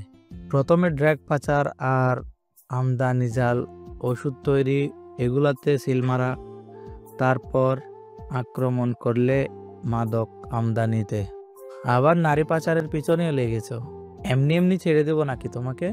আমার এই কাজে যে বাঁধা হয়ে দাঁড়াই তাকে চিরতরে শেষ করে দেই। যেখানে আমার বাপই রেহাই পায়নি সেখানে তুমি তো চুনোপুটি মাত্র। কথাটা বলে বিচ্ছিরিভাবে হাসতে লাগলো। আরোহীর ঘৃণায় শরীর রিডি করছে। এতটা খারাপ আর নিকৃষ্ট মানুষ কি করে হতে পারে? নিজের জন্মদাতা পিতাকেও ছাড়েনি এই পশু। আরোহী বসা থেকে উঠতে উঠতে মুখভঙ্গি স্বাভাবিক করলো। মিস্টার তালুকদারের চারপাশে ঘুরতে ঘুরতে বলল। আমি তো আমার কথা মোটেও চিন্তা করছি না তালুকদার সাহেব, বরং আপনার কথা চিন্তা করছি। আজ আপনার কি হবে? আদৌ কি বেঁচে ফিরতে পারবেন? মানে? আরভির পদাচালনা থেমে গেল। তালুকদারের দিকে তাকিয়ে বাঁকা হেসে তর্জনী দিয়ে ভুরু চুলকাতে চুলকাতে বলল। বিশ্বাস করেন তালুকদার সাহেব, আমিও কল্পনা করিনি আপনি এত তাড়াতাড়ি আপনার সমস্ত এভিডেন্স দিয়ে দেবেন। যাক, ভালোই হলো, আমার আর এক্সট্রা পরিশ্রম করতে হলো না। এই জন্যই তো আপনার একটা লম্বা ধন্যবাদ পাওনা রইল। আরভি ঘুরতে ঘুরতে রাজন চন্দ্রের সামনে গেল। আপনাকে আবারও ধন্যবাদ। আপনার এই খারাপ আর জঘন্য গুণটার জন্যই আজ আমি প্রবলেম সলভের ক্লু পেয়েছি মিস্টার রাজন চন্দ্র। আমি এও জানি আপনি প্রথম দিন আমাকে চিনতে পারেননি, এটাও জানতেন না যে আমি কে, মিরাজ খানের সাথে আমার কি সম্পর্ক। শুধু আপনি আমার সঙ্গ চেয়েছিলেন আর এটাকেই হাতিয়ার বানিয়ে আমি। আপনি যখন জানতে পারলেন ততক্ষণে বেশ দেরি হয়ে গিয়েছিল। কিচ্ছু করার নেই। কথাগুলো বেশ স্বাভাবিক কণ্ঠেই বলল আরভি। এদিকে মিস্টার তালুকদার রাগে ফোঁস করতে করতে কোমরে থাকা পিস্তল বের করে আরোহীর দিকে তাক করে বলল, তোমার খেলা এখানেই শেষ আরোহী চৌধুরী। তোমার জন্য আমার কোটি কোটি টাকা লস। পথে বসে যাচ্ছি আমি। আরোহী ঘাড় ঘুরিয়ে তাকালো তালুকদারের দিকে। জনগণ জানতে পারলে ভাবছেন ছেড়ে দেবে আপনাকে? জনগণ জানতেই পারবে না এসব। আরোহী মাথা নুয়ে মুচকি হাসলো। আর শিওর জনগণ কিছুই জানতে পারবে না? But you are totally wrong. Live চলছে বস। আরোহী পকেটে হাত দিয়ে ফোন বের করে লাইট অন করলো। পুনরায় ধরলো মিস্টার তালুকদার আর রাজন চন্দ্রের দিকে। মিস্টার তালুকদার বেশ ঘাবড়ে গেল। এই কথা তিনি কল্পনাতেও আনতে পারেনি। আরোহী ডেঞ্জারাস তিনি জানতেন, কিন্তু এতটা তুখোর মেধা নিয়ে কাজ করে ঘুণাক্ষরেও টের পাননি তিনি। মিস্টার তালুকদার মোবাইল থেকে চোখ সরিয়ে অবিশ্বাস্য চোখে আরোহীর দিকে তাকিয়ে বলল, এসব আসলে মাথা মোটা মানুষ দিয়ে ব্যবসা করা হয় না, আর সেটা যদি হয় বেআইনি তাহলে তো কথাই নেই। মিস্টার তালুকদারের রাগ ঝড়ের বেগে বেড়েই চলেছে। তার ইচ্ছে করছে আরোহীকে এখনই এখানে পুঁতে ফেলতে। মিস্টার তালুকদার পিস্তল বের করে গুলি করতে যাবে, হঠাৎ করে তিনি ব্যথায় চিৎকার করে উঠলেন। পিস্তলটা ছিটকে নিচে পড়ে যায় আর তালুকদার আর্তনাদ করতে করতে নিচে বসে পড়ে। হাত থেকে গড়িয়ে রক্ত পড়ছে। হাতে গুলি লেগেছে। গুলিটা কে করেছে দেখতে মেন গেটের দিকে তাকালো সবাই। সুলতান রিভলভার হাতে দাঁড়িয়ে আছে। আরোহী মুচকি এসে সুলতানকে ইশারা করতে সুলতান ভেতরে ঢুকলো। মিস্টার তালুকদার অবাক দৃষ্টিতে তার বডিগার্ডদের দিকে তাকালো। তার হাতে গুলি লেগেছে, অথচ সবগুলো রোবটের মতো দাঁড়িয়ে আছে। ব্যাপারটা সন্দেহজনক। মিস্টার তালুকদার তার বডিগার্ডদের দিকে তাকিয়ে চিৎকার দিয়ে বলল, ওই তোরা দেখতে পাচ্ছিস না আমার উপর আক্রমণ করেছে? তোরা সঙ্গের মতো দাঁড়িয়ে আছিস কেন? শুট কর। তবু বডিগার্ডদের কোনো নড়চড় দেখতে না পেয়ে বেশ ঘাবড়ে যায় মিস্টার তালুকদার আর রাজন চন্দ্র। বডিগার্ড কথা শুনছে না কেন? ততক্ষণে আর্ম ফোর্স পুরো বাংলো ঘেরাও করে ফেলেছে। কিছু সোলজার ভেতরে ঢুকে আরোহীকে স্যালুট করে সামনে তাকালো। রাজন চন্দ্র অবিশ্বাস্য চোখে তাকালো আরোহীর দিকে, সাথে তালুকদার সাহেবও। তারা বুঝতে পেরেছে বডিগার্ডদের এখন হাজার বললেও তারা তার হয়ে কাজ করবে না। তাদের আরোহী চৌধুরী অনেক আগে কিনে ফেলেছে। আরোহী মুচকি এসে দুজনের সামনে এসে দাঁড়ালো। কি ব্যাপার তালুকদার সাহেব, কিছু বুঝতে পারলেন না তো? তালুকদারের মুখ ব্যথায় নীলাপ বর্ণ ধারণ করেছে, তবুও দাঁতে দাঁত চেপে বলল, সব তোমার প্ল্যান, তাই তো? আরোহী এবার শব্দ করেই হাসলো। এতক্ষণে বুঝতে পারলেন নাকি মশাই? আসলে আমি সবসময় বলি প্রতিপক্ষকে কখনোই দুর্বল ভাববেন না, তাহলে সেই যুদ্ধে হার নিশ্চিত। আর আরেকটা কথা, ঘটে বুদ্ধি থাকলে বিনা রক্তপাতে যুদ্ধ জয় করা যায়। আপনার সকল এভিডেন্স আমার ফোনে রেকর্ড করা আছে, নিজের মুখেই তো স্বীকার করলেন। ভাববেন না আমি একা রেখেছি। এখন মনে হয় পুরো দেশবাসী জেনে গেছে আপনার কুকর্মের সম্পর্কে, তাই আইনের থেকে বাঁচতে পারবে না, আর না জনগণ আপনাকে ছেড়ে দেবে। Have a nice day Talukdar সাহেব আর রাজন চন্দ্র। বলে পিছনে ঘুরে চলে আসলো আরোহী। দরজা দিয়ে বের হতেই সুলতান বেরিয়ে গেল আর আরোহী ঠিক তার পিছনে। হঠাৎই পরপর 3টা গুলির শব্দে পরিবেশ থমকে গেল এক মুহূর্তে। আরোহী হাত চেপে নিচে বসে পড়ল। পিছন থেকে আরোহীকে উদ্দেশ্য করেই মিস্টার তালুকদার পরপর 3টা গুলি ছুঁড়েছে, 2টো ডান বাহুতে আর বাকি একটা পিঠের মাঝামাঝিতে। সাথে সাথেই 2টো গুলির শব্দে পরিবেশ আরও নিস্তব্ধ হয়ে গেল। পরবর্তী গুলি 2টো তালুকদারকে উদ্দেশ্য করেই করা হয়েছে। আরোহী দরজার দিকে তাকালো। তার মা দাঁড়িয়ে আছে, হাতে লাইসেন্স করা রিভলভার। মিস্টার তালুকদার রাগে হিতাহিত জ্ঞান হারিয়ে আরোহীকে লাগাতার গুলি ছুটতে চাইছিল, কিন্তু 3টা গুলি করার পর আয়তের পাল্টা গুলিতে হাত থেকে রিভলভার পুনরায় ছিটকে পড়ে। তার হাত থেকে লাল রঙের রক্তে ভেসে যাচ্ছে পাথরের তৈরি মেঝে। ব্যথায় চোখ মুখ ঝাপসা হয়ে আসছে আরোহীর। হঠাৎ পরিচিত কণ্ঠ শুনতে পেয়ে ঝাপসা চোখে একবার দেখে নিল আয়তার আরুষ দৌড়ে এদিকেই আসছে। Aru, don't close your eyes, please don't. আরোহীকে কোলে তুলে দৌড়ে বেরিয়ে এলো আরুষ। মিরাজ আগে থেকে গাড়ির ড্রাইভিং সিটে বসা ছিল। সামনে সিট দখল করলো আয়াত আর পিছনে আরোহীর মাথা কোলে নিয়ে বসলো আরুষ। আরু, এতটা স্বার্থপর হোস না বউ। আমি কি নিয়ে থাকবো তোকে ছাড়া? ভালোবাসি তো বউ। আরোহী ঝাপটা চোখেই দেখলো আরুষকে। রক্তে রঞ্জিত হাতে আরুষের গালে ধরে মুচকি হেসে ধীর কণ্ঠে থেমে থেমে বলল, পরের জন্মে আমি না হয় ফুল হয়ে জন্ম নিব, তুমি আমাকে পরম যত্নে তুলে নিয়ে বুক পকেটে রেখে দিও, কেমন? আকাশে লাল আভা স্পষ্ট হয়ে জানান দিচ্ছে হয়তো কিছুক্ষণের মাঝেই সূর্য তার লুকানো মুখ উন্মোচন করবে। ভোর 6:15। মার্চের মাঝামাঝিতে খুব একটা গরম না থাকলেও মোটামুটি গরম গরম একটা আভাস পাওয়া যায়। সিটি হসপিটালের 7ম তলার শেষ মাথার করিডোরে একমনে আকাশ দেখতে ব্যস্ত বিশিষ্ট কার্ডিওলজিস্ট আরুশ খান। চোখ মুখ তার শান্ত স্বাভাবিক, সেই চোখে না আছে কোনো উৎকণ্ঠা আর না বেদনা, একেবারেই যেন নিলিপ্ত ভঙ্গিতে দাঁড়িয়ে আছে। গায়ে ছোপ ছোপ রক্তের দাগ শুকিয়ে জায়গাটা শক্ত হয়ে আছে, তাতেও যেন কোনো প্রকার ভ্রুক্ষেপ নেই তার। তার পাশ ঘেঁষে দাঁড়িয়ে আছে মিরাজ। শুধু মিরাজ নয়, খান আর চৌধুরী বাড়ির সকলেই উপস্থিত হসপিটালের সেই করিডরে। হুট করেই হুড় করে ফুপিয়ে উঠল মিরাজ। চোখ থেকে নেমে এলো নোনতা স্বাদযুক্ত জলরাশি। আরুই যে তার জন্য এই বিপদে পড়েছে সে বুঝতে পারছে। দোষ তার সবটা না থাকলেও অধিকাংশ তারই দিকে। ছোটবেলা থেকে খুব আদরে বড় হয়েছে আরোহী। দেশ ছাড়ার আগে একমাত্র মিরাজকে জড়িয়ে ধরে সে কেঁদেছিল, বলেছিল, ভাইয়া কখনো যদি খুব বেশি দূরে চলে যায় তবে আকাশের দিকে তাকে অনুভব করো আমায়। আর মনে রেখো তোমার বোন তোমাকে ভীষণ ভালোবাসে। আজও মিরাজ আকাশ দেখতে গেলে আরোহীর কথাটা তার হাস্যোজ্জ্বল মুখখানি প্রথমেই অক্ষিপটে ভেসে ওঠে। দেশ ছাড়ার পর কারোর সাথে যোগাযোগ না থাকলেও মিরাজের সাথে যোগাযোগ তার প্রতিদিনই হতো। সেদিন রাতেও যখন আরোহী মিরাজের রুমে গিয়েছিল তাকে জড়িয়ে ধরে বলেছিল, আমার জন্মের প্রথম দিন থেকেই তো তুমি আমার শুভাকাঙ্ক্ষী। আমি আগে আমার ভাইকে যতটা ভালোবাসতাম এখন আরো বেশি ভালোবাসি। আরোহী সেদিন খোলাসা করে কিছুই বলেনি, তবে মিরাজ জানত তার প্রতি আরোহীর ভালোবাসা ঠিক কতটা গভীর আর নির্ভেজাল। কে জানতো বোকা মেয়েটা ভাইয়ের জন্য নিজের জীবন বাকি রাখবে। কতগুলো মনে পড়তেই কান্নার বেগ আরও দ্বিগুণ হারে বাড়তে লাগলো। আর যদি আরুর কিছু হয়ে যায়, নিজেকে ক্ষমা করতে পারবে না সে। কি জবাব দেবে আরুষের কাছে? আরুষ হাতঘড়ির দিকে তাকে অপারেশন থিয়েটারের দিকে তাকালো। ইমার্জেন্সিতে নিয়ে যাওয়া হয়েছে আরোহীকে। সেই যে শেষ কথা বলল, তারপর আরোহীর সাথে তার আর কোনো কথাই হয়নি। হসপিটালে আনা মাত্রই অপারেশন থিয়েটারের ভিতরে যে ঢুকিয়েছে। এখন পর্যন্ত 3 ঘন্টা হতে চলল। আরুষ একটা শব্দ করেনি, না কান্না আর না কোনো কথা, কিছুই না, যেন অধিক শোকে পাথর হয়ে গেছে। আরুষ ঘুরে অপারেশন থিয়েটারের সামনে এলো। লাল রঙের বাতিটা এখনো জ্বলছে। মেয়েরা সেই করিডোরেই দাঁড়ানো। হসপিটালের বারান্দায় পাতার চেয়ারে আবরার আয়াতসহ তার এবং আরোহীর ফ্যামিলির সকলেই উপস্থিত। ঠিক তখনই হন্তদন্ত পেয়ে ছুটে আসতে দেখা গেল কাউকে। ঝাপসা চোখে আরুষ সেদিকেই তাকিয়ে আছে। লোকটাকে তা বোঝার চেষ্টা করছে। কাছে আসতেই আরুষের নজর এলো রোদসীর ফোলা ফোলা মুখখানিক। আরুষ বেশ বুঝতে পারছে রোদসী কাঁদতে কাঁদতে নিজের এই দোষা করেছে। ভাই কি করে হলো এসব? খোদা, আর কত পরীক্ষা নেবে মেয়েটার? কম তো পরীক্ষা দিল না।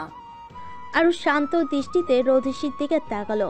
তবে আরুষের চোখের ভাষা পড়তে সময় লাগেনি রোদসীর। খুব কাছ থেকে মানুষটাকে দেখেছে সে। আরুই চলে যাবার পর থেকে বিষাক্ত প্রতিটি মুহূর্তের সাক্ষী রোদসী নিচে ছিল। আরুষ হাঁটতে হাঁটতে পুনরায় করিডোরের আরেক প্রান্তে চলে এলো। পিছনে এলো রোদসীও। ভাই কিছু বলবি? আরুষ দূর আকাশের দিকে তাকিয়ে বলল, জানি না কার কোন পাপের শাস্তি আরও পাচ্ছে। এই গুলির হাত থেকে মেয়েটা বেঁচে ফিরলেও জানি না মেয়েটার আয়ু কতদিন এই পৃথিবীতে। প্রথম কথাগুলো স্বাভাবিকভাবে বলল, শেষ কথাগুলো বলতেই বারবার গলা কেঁপে উঠল আরুষের। রোদসী অবাক দৃষ্টিতে তাকিয়ে বলল, কি হয়েছে আরুর? আরুষ নিশ্চুপ। রোদসীর অস্থিরতা বাড়তে লাগলো। কি হলো বলছিস না কেন? কি হয়েছে আরুর? আরুষ ঠোঁট কামড়ে কান্না আটকে বলল, brain tumour with last stage. Rodoshi কেঁপে উঠল, দুপা পিছিয়ে কাঁপা কাঁপা কণ্ঠে বলল, মিথ্যা কথা, আরুর এমন কিছুই নেই। তুই মিথ্যা বলছিস তাই না ভাইয়া? বল না ভাই, সবটা মিথ্যা। আরুষ ঠোঁট কামড়ে বিপরীত দিকে তাকালো। শত চেষ্টা করেও যেন কান্নাগুলো আটকাতে পারছে না। সব কান্নারা দলা পাকিয়ে বেরিয়ে আসতে চাইছে। আরুষ স্বাভাবিক কণ্ঠে বলল, তোর কাছে আমার একটাই অনুরোধ, রাখবি বোন? রোদসী ঘোলা চোখে তাকালো আরুষের দিকে। কি? আমার ভালোবাসাকে আমার কাছে ফিরিয়ে দিবি বোন? ওকে ছাড়া না আমার নিঃশ্বাস নিতে খুব বেশি কষ্ট হয়, শ্বাসকষ্ট হয়ে যায়। খাবারটাও গলা দিয়ে নামতে চায় না, হ্যালোসিনেশন হয় আমার। সকালে ঘুম থেকে উঠে ওর মুখটা না দেখলে সারাদিনটাই খারাপ যায় আমার। ওকে বক্ষে না জড়ালে আমার ঘুম আসে না, সারা পৃথিবী এলোমেলো লাগে। কি করব আমি, কি করে বাঁচবো বলতে পারিস? তুই তো নিউরোলজিস্ট, শখানেক অপারেশন করেছিস। তোর ভাইয়ের প্রাণটা তোর কাছে আমানত রাখবি বোন, ওকে ঠিক করে আমার বক্ষে ফিরিয়ে দিবি। ভাই বোনের কাছে ভিক্ষা চাচ্ছি, বোন দে না ফিরিয়ে আমার ভালোবাসাকে, দে না বোন। ভাঙ্গা ভাঙ্গা কণ্ঠে কথাগুলো বলতেই হুড় করে কেঁদে উঠল আরুষ। এতক্ষণ ধরে আটকে রাখা কান্নাটা বাঁধ ভেঙে বেরিয়ে এলো জলরাশি হয়ে। আরুষ কাঁদতে কাঁদতে রেলিং ঘেঁষে বসে পড়ল হসপিটালের মেঝেতে। রোদসী তার শক্তপোক্ত ভাইকে এভাবে ভেঙে পড়তে দেখে নিজেও ভেঙে পড়ল কান্নায়। বড্ড আদরের বোন তার। রোদসী হাঁটু গেড়ে বসলো আরুষের সামনে। আল্লাহর কাছে ভিক্ষা চাও আরুষ ভাই, স্বামীর দোয়া তিনি নিশ্চয়ই ফেলবেন না। আমি অপারেশনের ব্যবস্থা করছি, আজই হবে অপারেশন। আমি আমার সর্বোচ্চ চেষ্টা করব আরুষ ভাই, তবে বাকিটা উপরওয়ালার হাতে। বলে উঠে দাঁড়ালো সে। আরুষ চোখ তুলে তাকিয়ে ভাঙ্গা কণ্ঠেই বলল, তোর কেবিনে আরোহী রিপোর্টগুলো দেখে নিস রোদু। রোদসী কোনো কথা বলল না, পিছনে ফিরে তার কেবিনের দিকে অগ্রসর হলো। অপারেশন থিয়েটারে লাল রঙের বাতিটা নিভে গেল। ভেতর থেকে বেরিয়ে এলো ডাক্তার খোরশেদ আলম। তিনি সিটি হসপিটালে বিশিষ্ট সার্জন। ফোন কানে নিয়ে বের হলেন অপারেশন থিয়েটার থেকে। চেহারায় বিভ্রান্তি স্পষ্ট। অপর পাশ থেকে কিছু বলতেই তিনি চিন্তিত কণ্ঠে বলল, এটা রিস্কি হয়ে যাবে না ডক্টর? ঠিক আছে, আই উইল ম্যানেজ। উনি কান থেকে ফোন নামিয়ে চোখের চশমাটা খুলে সামনে তাকাতে চমকে উঠল। তার সামনে ঢাকার ধনাঢ্য ব্যক্তিদের মধ্যে অন্যতম ব্যবসায়িক আবরার চৌধুরী দাঁড়িয়ে, সাথে চৌধুরী ও খানভিলার সকলে। এত বড় বাম্পের মানুষজনকে তার সামনে দাঁড়িয়ে থাকতে দেখে খানিকটা হকচকান তিনি। পরক্ষণেই নিজেকে সামলালেন। আমার মেয়ের কন্ডিশন কেমন ডক্টর? খোরশেদ আলম জিভ দিয়ে ঠোঁট ভিজিয়ে বলল, দেখুন মিস্টার চৌধুরী, হাতের দুটো গুলি বেশ গভীরে ঢুকেছিল। এ তো হাড় চুই ছিল। গুলি দুটোই সফলভাবে বের করতে পেরেছি।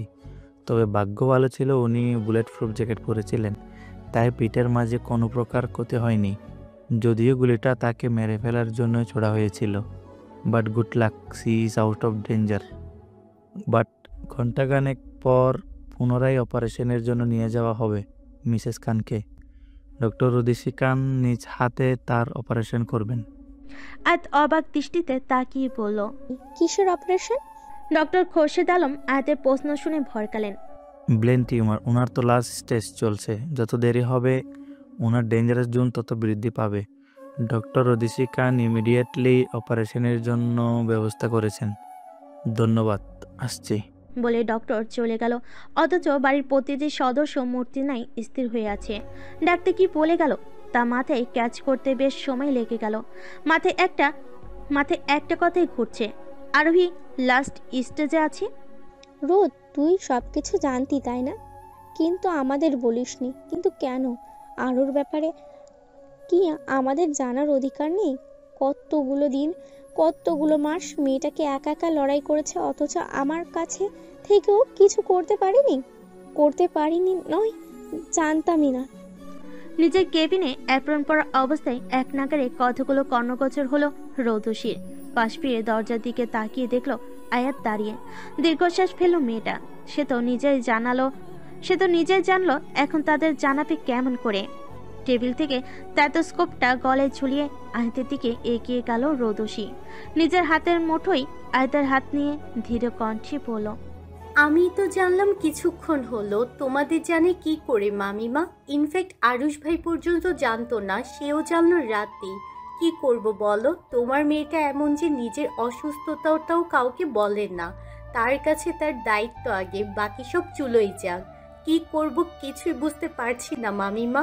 টেনশনে হাত পা ঠান্ডা হয়ে আসছে আমার। পারবো তো আমি? বলো না মামিমা, পারবো তো?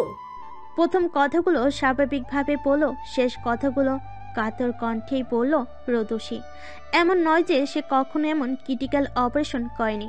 সে এসব হরদমই করে আসছে। তবুও আজ অনেক বেশি নার্ভাস, সাথে ভয়। আত্মবিশ্বাস যেন আজ শূন্যের কোঠায়। আয়ত্ত রৌদসীর হাতের উপর হাত রেখে আশ্বাস দিয়ে বলল, চিন্তা করিস না মেয়ে, তুই পারবি। আমার পুরোপুরি বিশ্বাস আছে তোর ওপর।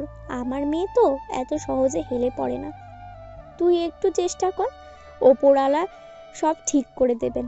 বিশ্বাস রাখ নিজের ওপর আর ওপরওয়ালার ওপর। যা এখন, দেরি করিস না। রোদসী মাথা নাড়িয়ে বেরিয়ে গেল অপারেশন থিয়েটারের দিকে। আরুকে আগে অপারেশন থিয়েটারে নিয়ে গিয়েছিল যে আর বের করা হয়নি।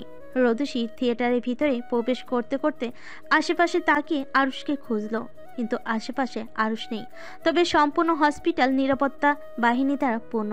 প্রতিটি গেটে নিরাপত্তার ব্যবস্থা সহ অপারেশন থিয়েটারের সামনেও ইউনিফর্ম পরিহিত দুজন দুপাশে দাঁড়ানো।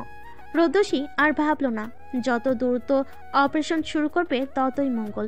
সবার কাছ থেকে দোয়া নিয়ে অপারেশন থিয়েটারের ভেতর ঢুকলো রোদসী। বুকটা টিপ টিপ করছে, খোদাই জানে এরপর ঠিক কোন ঘটনার মুখোমুখি হতে হবে। অপারেশন থিয়েটারের দরজা বন্ধ করা হলো। রোদসী এগিয়ে গেল আদরের বোনটার দিকে। ইস, কি নিস্তেজ হয়ে শুয়ে আছে মেয়েটা। মুখটা কেমন শুকনো ফ্যাকাশে হয়ে আছে, চোখগুলো গর্তে ডেবে গেছে। মেয়েটা নিজের যত্ন তো একদমই নেয় না। আরবির এত প্রিয় চুলগুলো নেই। এই চুলগুলো মেয়েটার ভীষণ প্রিয় ছিল। রোদসীর বুকটা হু হু করে উঠল। আজ মনে হচ্ছে বোন হয়ে সত্যি আজ ব্যর্থ। ম্যাম, অপারেশন শুরু করুন, হাতে সময় কম। রোদসীর স্বয়ংবিদ ফিরল। আরুহির দিকে এক পলক তাকিয়ে কপালে একটা চুমু খেল। মুখে সার্জিক্যাল মাস্ক লাগিয়ে ইঞ্জেকশন সিঞ্জ হাতে নিল। সাথে থাকা নার্সটা তৎক্ষণাৎ বলে উঠল, ম্যাম দেন, আমি পুশ করি। রোদসী তৎক্ষণাৎ নাকচ করে বলল, নো নার্স, আমার কাজ আমি করব। আপনার যা করতে হবে তার নির্দেশনা দেওয়া হবে। আমি কোনো রিস্ক নিতে চাই না। নার্সটা দমে গেল। রোদসী নিজের কাজ শুরু করলো।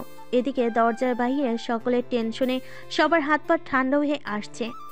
আয়াত ঘাড় ঘুরিয়ে আশেপাশে তাকালো, কিন্তু কোথাও আরুষকে খুঁজে না পেয়ে বুড়ো জোড়া কুচকে এলো তার। ছেলেটা কোথায় গেল? প্রশ্নের আনাগোনা তার মনে হঠাৎ মনে হলো ছেলেটা মসজিদে থাকতে পারে। পাশে আবরারও নেই। আদর মেয়ের চিন্তায় সেও হয়তো মসজিদে। টানা 6 ঘন্টা অপারেশন চলেছে, অথচ ডাক্তারের বের হবার কোনো খবরই নাই। আর না অপারেশন থিয়েটারের উপরে লাল লাইট বন্ধ করার কোনো জো আছে।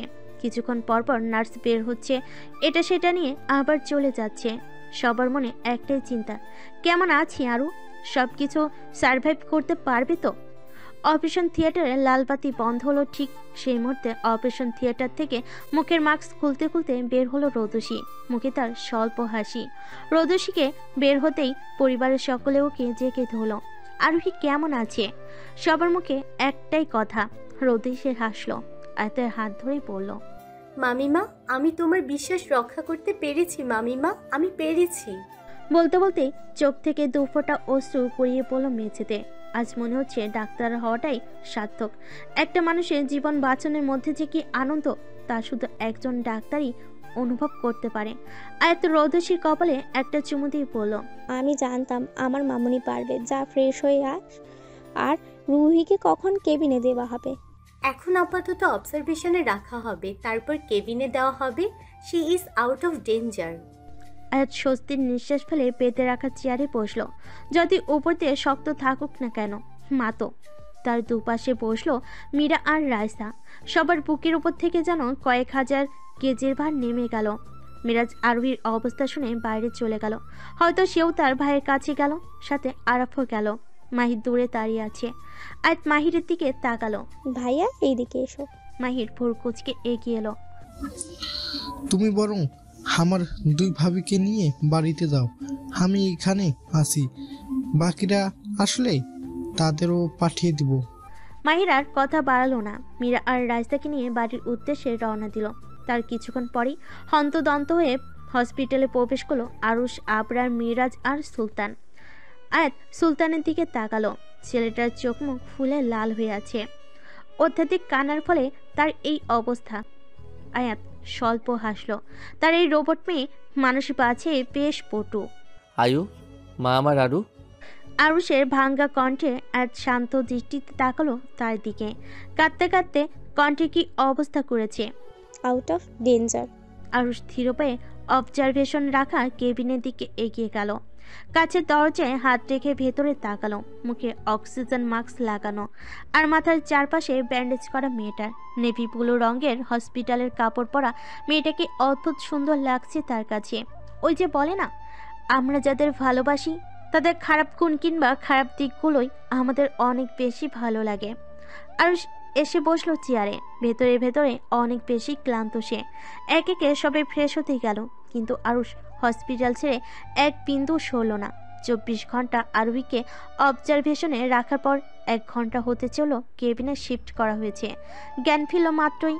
সাধারণত অস্ত্রোপচারের মাধ্যমে ব্রেন টিউমার অপারেশন করতে অনেক ক্ষেত্রে শরীরের অন্যান্য অঙ্গের ক্ষতি হয়, তবে ডাক্তাররা এই বিষয়ে বেশ সতর্কতা অবলম্বন করে।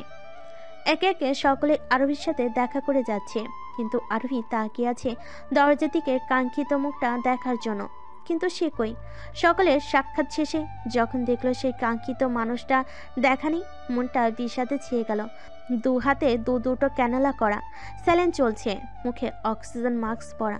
আরোহী চোখ বন্ধ করলো। হঠাৎই পাশে কারোর উপস্থিতি টের পেয়ে ধীরে ধীরে মাথা কাত করে তাকালো সেদিকে। আরুষ এক দৃষ্টিতে তাকিয়ে আছে তার দিকে। আরোহী তার হাতটা ক্যানোলা সহ উঠে আরুষের গাল স্পর্শ করলো। আরুষ চোখ বন্ধ করে সে স্পর্শ অনুভব করছে। কারো মুখে কোনো কথা নেই। আরোহী আরুষকে লক্ষ্য করলো। কি একটা অবস্থা করেছে মুখে, চোখের পাতা ফুলে আছে আর মনে হচ্ছে চোখে কেউ লাল রং ঢেলে দিয়েছে। চোখের নিচে ডার্ক সার্কেল স্পষ্ট, কেমন উন্মাদের মতো। কেন এমন করলি বউ? একবারও কি আমার কথা মনে হলো না তোর? তোর কিছু হলে আমি কি করে বাঁচতাম বল? আরোহী আর কোনো কথা বলছে না, শুধু এক দৃষ্টিতে তাকিয়ে আছে আরুষের দিকে। দেখতে দেখতে 9টা মাস কেটে গেল। বদলে গেল অনেক কিছু। পরিবর্তন এসেছে পোশাকেও। মধ্য দিয়ে এক হয়ে গেল 2টো হাত। আরুষ সম্পূর্ণ সুস্থ হতে সময় লাগলো 6 মাসের অধিক সময়। পুরোটা সময় আরুষ ছায়ার মতো পাশে থেকেছে আরোহীর। চুল নিয়ে বেচারি কি পরিমাণ মন খারাপ, এমনকি কান্নাও করেছে, অথচ সবটা সামলে নিয়েছে আরুষ। বাচ্চাদের মতো আগলে রেখেছে। মাস 2 আগে বিয়ে হলো সুলতানের, আর পাত্রী তো আগে বাছাই করা ছিল। বিয়েতে উপহার হিসেবে আরোহী উত্তরের একটা সম্পূর্ণ ফ্ল্যাট গিফট করেছিল, আর সুলতান বউ নিয়ে সেখানেই থাকে। কি রে আরু, হয়নি তোর এখনো?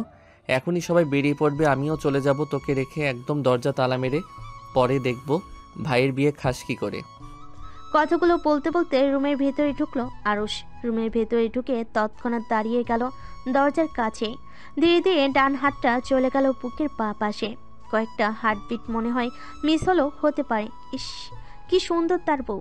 নিজের আপন বউ মনে হতেই কেমন যেন সুখ সুখ অনুভূত হয় তার। সামনে আয়নার দিকে তাকিয়ে কানে শ্বেত পাথরের অর্নামেন্ট পরতে ব্যস্ত আরোহী। সাদা রঙের জর্জেট শাড়িতে হালকা গোলাপি সুতোর কাজ করা, ব্লাউজটা বেবি পিঙ্ক কালারের ফুল স্লিভ হাতা। শাড়িটা অবশ্য আরুষি গিফট করেছিল।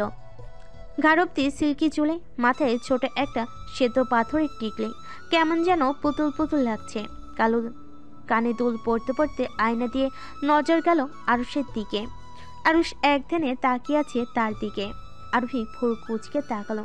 পরবর্তীতে ঠোঁট চেপে পাঁচখাই গলায় পড়ল।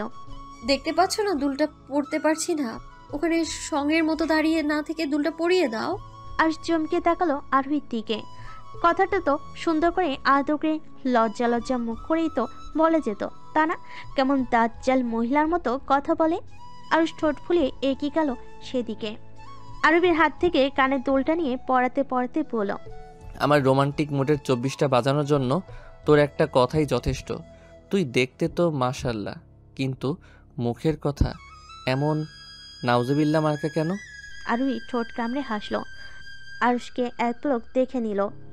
আরুষ সাদা রঙের শার্ট পরে, হাতা দুটো ভাঁজ করে কোণের উপর রাখা, সাথে কালো প্যান্ট যেন সৌন্দর্য দ্বিগুণ হারে বাড়িয়ে দিল। কিন্তু আরোহী বেচারার প্রশংসা কখনোই করে না। এ নিয়ে বেচারার আক্ষেপের শেষ নেই। চারপাশে এত সুন্দরী সুন্দরী রমণীরা তার প্রশংসাই পঞ্চমুখ, অথচ নিজের বইয়ের প্রশংসা আজ পর্যন্ত পেল না। হাই, চলো চলো, দেরি হয়ে যাচ্ছে বলে আরোহী এগিয়ে যেতে নিলে আরুষ পিছন থেকে হাত ধরে সামনে এসে দাঁড়ালো। ড্রেসিং টেবিলের থেকে কাজলের কৌটা থেকে সামান্য কাজল নিয়ে আরোহীর কানের পিঠে লাগিয়ে বলল, মাশাল্লাহ, কারো নজর না লাগুক আমার বউয়ের উপর। আমি কুসংস্কার কখনোই মানি না, আর না এসব বিশ্বাস করি। কিন্তু তোর ক্ষেত্রে কোনো প্রকার রিস্ক নিতে আমি রাজি না। ঢের শিক্ষা হয়েছে, আর না। আরবি মাথা নুইয়ে হাসলো। আরুষের হাত জড়িয়ে বের হলো রুম থেকে। আজ মিরাজের বিয়ে, আর এখন তারা সেখানে যাবে। মেয়েটা অবশ্য আরবির পছন্দ মতেই, যথেষ্ট নম্র ভদ্র মেয়েটা, আর মারাত্মক সুন্দরী। আরবি আগে থেকে চিনত মেয়েটার। মিরাজের একটাই কথা, আরবি যাকে পছন্দ করবে বিনা বাক্য ব্যয়ে সে তাকেই বিয়ে করবে, হোক সে কানা কিংবা অন্য কিছু। মেয়েটার নাম অরুণিকা রহমান, মা বাবার একমাত্র মেয়ে। মিরাজেরও ঢের পছন্দ, তাই আর দেরি করেনি তারা। বয়স তো আর কম হলো না। বিয়েটা হচ্ছে ঢাকার নামি দামি কমিউনিটি সেন্টারে। বিয়ে শেষে বউ নিয়ে একেবারে সবাই ফিরে আসলো খানভিলায়। আরোহী নিজ দায়িত্বে সকল কিছু দেখাশোনা করে সকল কিছু গোছাতে অনেকটা সময় পার হয়ে গেল। অরুণিকাকে মিরাজের রুমে বসিয়ে নিজে এলো রুমে। এতক্ষণে ড্রেসটাও চেঞ্জ করার ফুরসত ছিল না। নিজের রুমে এসে দেখলো দরজা চাপানো, কিন্তু তার মধ্যে আরশ তো নেই। সে তো এসেই কোথায় যেন গিয়েছিল। হাত ঘড়ির দিকে তাকিয়ে দেখে সময় এখন প্রায় 1টা বাজতে চলো। আরোহী দরজা ঠেলে ভেতরে ঢুকতেই ঘুটঘুটে অন্ধকারে পায়ের নিচে নরম কিছু ঠেকলো। সেদিকে তোয়াক্কা না করে হাতে লাইট অন করতে সামনে তাকাতেই চোখ দুটো মার্বেল আকার ধারণ করলো। খাটের উপর থেকে একদম মেঝে অবধি রজনীগন্ধার মালা দিয়ে সাজানোর সাথে কাঠগোলাপ আর লাল গোলাপের ডালিয়া ফুলের ভরপুর। নিজেই কনফিউশনে পড়ে গেল, এটা কার রুম? হঠাৎ পিছন থেকে দরজা লাগানোর আওয়াজে পিছনে ঘুরে তাকালো আরোহী। সে বুঝতে পারছে সামনে কি হতে চলেছে। মনে মনে বেশ নার্ভাস সে। হাত দুটো দরদর করে ঘামছে, কপালেও ঘামের রেশ দেখা যাচ্ছে। এমন নয় যে আজ প্রথম। তবু আরুষ বাতি নিভিয়ে ধীরে ধীরে এগিয়ে এলো আরোহীর দিকে। একদম আরোহীর গা ঘেঁষে দাঁড়ালো, যেন আরুষের প্রতিটা নিঃশ্বাস আরোহীর গা ছুঁয়ে যায়। আরোহী শক্ত হয়ে দাঁড়িয়ে আছে, যেন নরের শক্তি হারিয়ে গেছে। আরুষ বাম হাত আরোহীর ঘাড়ে পিছনে রেখে টান দিয়ে দূরত্ব আরো ঘুচালো। একে একে কপালে, চোখে, নাকে, গালে উষ্ণ স্পর্শে ভরিয়ে দিতে লাগলো। পরবর্তীতে কানে পিঠে মুখ নিয়ে ফিসফিসিয়ে বলল, পেন্ডিং বাসরটা আজ হয়ে যাক, কি বলো বউ? আরভির কোনো প্রকার জবাবের অপেক্ষা না করেই উষ্ণ স্পর্শে মেতে উঠল। অশ্রুতই আরোহীর পিঠ স্পর্শ করলো। বিছানায় থাকা নরম কোমল ফুলগুলো ধীরে ধীরে স্পর্শগুলো ছড়িয়ে পড়ল আরোহীর সমস্ত অঙ্গে। গভীর থেকে গভীর হলো স্পর্শগুলো, সাথে গভীর হলো রজনী। আরোহীর চোখে ঘুম নেই। তার বুকের উপর বাচ্চাদের মতো আষ্টে পিষ্টে জড়িয়ে নিশ্চিন্তে ঘুমিয়ে আছে আরুষ। একই চাদর নিচে আড়াল হয়ে আছে দুটো উলঙ্গ সত্তা, যার ভাজে ভাজে একে অপরের ছোঁয়াগুলো জল জল করছে। আরুষকে নিজের উপর থেকে খুব সাবধানে সরিয়ে উঠে বসলো সে, যেন যাতে আরুষের ঘুম না নষ্ট হয়। আরোহী নিচে তাকিয়ে দেখলো ফ্লোরে নিজের শাড়ি আর আরুষের সাদা রঙের শার্টটা পরে আছে। সে আরুষের শার্টটা নিয়ে গায়ে জড়ালো। পুনরায় হেঁটে গেল জানালার দিকে। জানালার পাশ ঘেঁষে দাঁড়ালো সে। মিনিট 2 পরেই ঘাড়ে কারোর উষ্ণ স্পর্শ পেতে সমস্ত অঙ্গ কেঁপে উঠল। ঘাড় না ঘুরিয়ে ধীর কণ্ঠে পড়ল, ঘুমোনি? আরুষ পিছন থেকে কোমর জড়িয়ে ধরে পড়ল, ঘুমিয়েছিলাম, মাত্রই উঠলাম। আরবি পিছনে ফিরে আরুষের বুকে মাথা রেখে বলল, আমাকে কখনো ভুলে যাবে না তো? আরুষ আরভির গালে ঠোঁট ছুঁয়ে বলল, নিজের সত্তাকে কি কেউ ভুলে যেতে পারে বোকা? আরভি আরুষের বুকে মুখ গুজে মুচকি হাসলো। এই জায়গাটায় মাথা রাখলে এত সুখ সুখ লাগে কেন? এত সুখে নজর না লাগুক কারোর, এটাই শেষ চাওয়া।